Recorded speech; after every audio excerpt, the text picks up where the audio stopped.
Hi everyone, I'm Robert Moody, Music Director of the Portland Symphony Orchestra. Welcome to Online Insights. We're here in the lobby of Merrill Auditorium. These stairs behind me lead up to the mezzanine and balcony areas of the concert hall.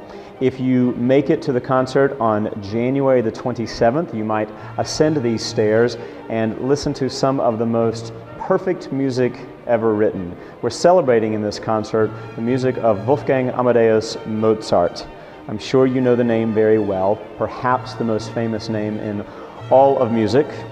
Beethoven might have something to say about that, but otherwise, Mozart was, well, he was truly the prodigy depicted in many stories about him, including the movie Amadeus. He was a genius, and he was a little bit crazy, but his music was nigh unto perfect. There are stories of Beethoven writing his scores in which he would write and then mark out and then write again and rip out pages and scribble, constantly working out the perfection on paper. When Mozart wrote a piece of music, to the 99th percentile, he would write as though he were taking dictation. The very first time he put pen to paper, the notation would be perfect. It's really something of a miracle. This day, January 27th, would be the 257th birthday of Mozart. So we're calling the concert Happy Birthday Mozart. Two great works by the master.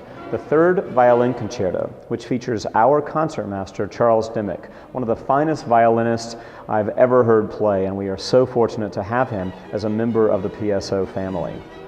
Sure. Well, you know, this violin concerto is kind of the beginning of Mozart's golden period, and it's always been a really special concerto to me, partly because these last three violin concertos, number 3, 4, and 5, are ones that almost all serious violin students learn when they're in their teenage years, and it's always pretty interesting to go back and work as an adult on something that you learned when you were just a child.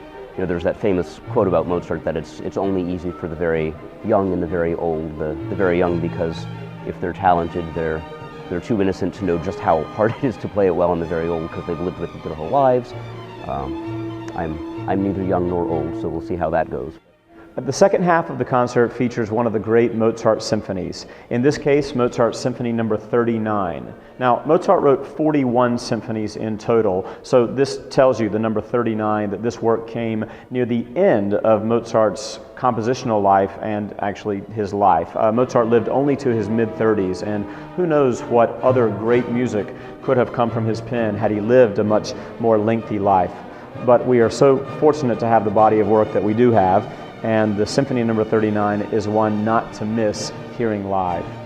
There's one work which is not by Mozart on the program, and that's the work that opens the concert. This work is by Sergei Prokofiev, the Russian composer. It's his first symphony, and Prokofiev wrote this symphony as an homage to the great classical composers, Haydn, Mozart. So in many ways, this is a gift to the great composer Mozart. Happy birthday, Mozart. See you at the concert.